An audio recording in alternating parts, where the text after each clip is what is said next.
Who is Sharon Carter calling at the end of The Falcon and the Winter Soldier? After 6 episodes of globe-trotting espionage action, uncomfortable truths coming to light, and unexpected dance solos leading to hour-long dance compilations, The Falcon and the Winter Soldier has come to an end. And while the show managed to tidily wrap up most, if not all of its lingering plot threads, in true Marvel Cinematic Universe fashion, we're left with even more questions that hopefully will be answered in future films and Disney Plus series.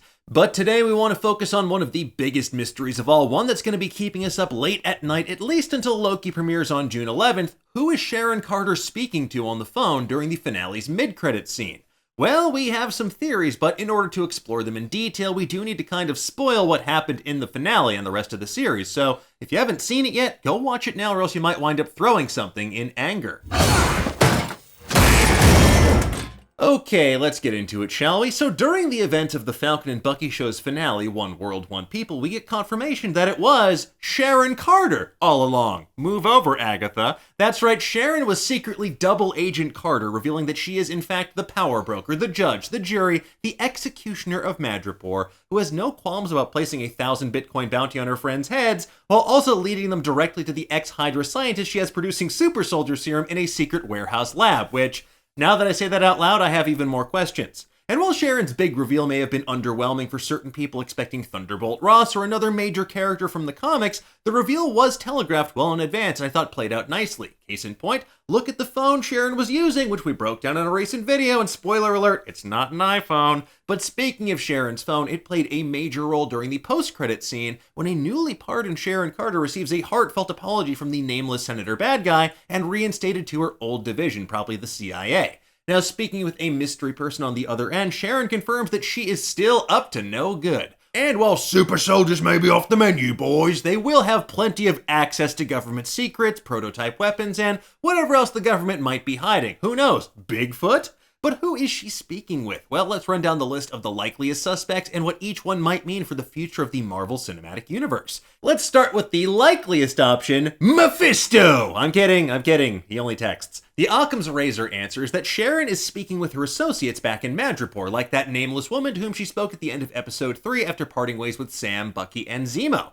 Now, Sharon is clearly the HBIC, the head broker in charge, and she probably needs to delegate to her cronies to make sure all of her dastardly ducks are in a row. Either that, or she's leaving a dramatic voicemail for herself because who knows? She might be a one-woman operation, and that was just like her Uber driver or something back in Madripoor. Regardless, as we've come to learn with the Marvel Cinematic Universe, sometimes the simplest answer is the correct answer. I mean, just ask Ralph Boner. Ralph, my husband. Ralph Boner? Next on our list is another figure that seems to pop up at opportune moments and knows way more than she ought to about all manner of top secret things, namely Contessa Valentina Allegra de Fontaine, aka Val. Don't call me that. Copy. Well, Val, I'm going to anyway. Played by Julia Louis-Dreyfus, who we learned had to be smuggled onto set in a literal cloak, the Contessa knows all about the super soldier serum and clearly has designs on using John Walker to her advantage as the US agent when things get weird, which it sounds like they will pretty imminently. Yeah, well, things are about to get weird. Considering in the comics this character also goes on to become Madame Hydra and is double-crossing so many people at one time it's difficult to keep track, we could easily see her running a long con with Sharon Carter to make sure they both come out on top. Moving on, Sharon Carter could be speaking with someone well and truly out of this world, like the Skrull Empire. So why would Sharon be cutting deals with shape-shifting aliens? Well, there's a little show called Secret Invasion on the way about Skrulls infiltrating our world and replacing people in all manner of important positions of power so they can launch a stealth invasion and conquest of our pale blue dot. And having someone that's an elite fixer that has information to top secret stuff and secrets and prototype weapons would likely make their conquest of planet Earth that much easier.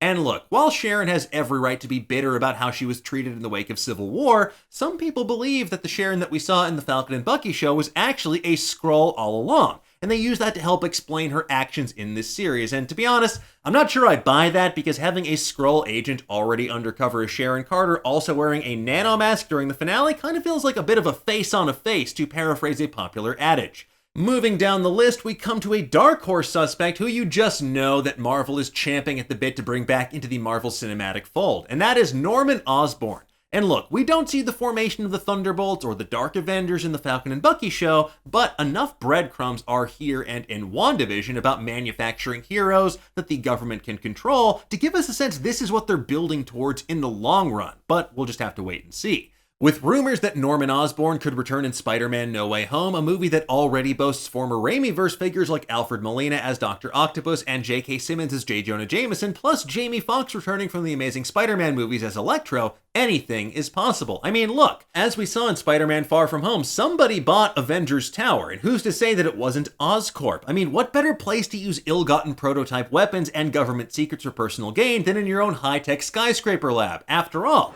You know, I'm something of a scientist myself. Last but not least, we come to another person that has a major axe to grind with the Avengers and the US government and would likely relish any chance to get one over on them, and that is Justin Hammer. Were you talking to the right guy?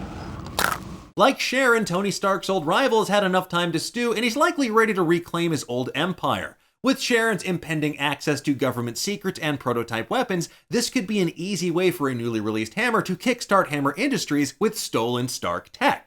Hammer could make extra capital by working as a military contractor again and or selling said tech to the highest bidder on the black market, with Sharon to lead us directly into the events of Armor Wars, the upcoming Disney Plus series that will find War Machine himself James Rhodes dealing with the consequences of Stark tech falling into the wrong hands. Boom, you looking for this? And of all the wildcard options here, this one kind of feels the most grounded and the most in line with what could actually happen based on Marvel's upcoming slate of shows and movies. But then again, we could be wrong. Maybe she's calling Steve Rogers. No, you're right. That would just be too awkward for everyone involved. We'll just have to wait and see as Phase 4 continues to develop. But in the meantime, we'll have plenty of other Marvel theories, deep dives, and more waiting for you over on Nerdist. But first, tell us, what do you think of these theories? Who do you think that Sharon was actually speaking with on the phone? 1 second. Let us know in the comments below, and for the latest and greatest in the world of pop culture, stay tuned to Nerdist.com.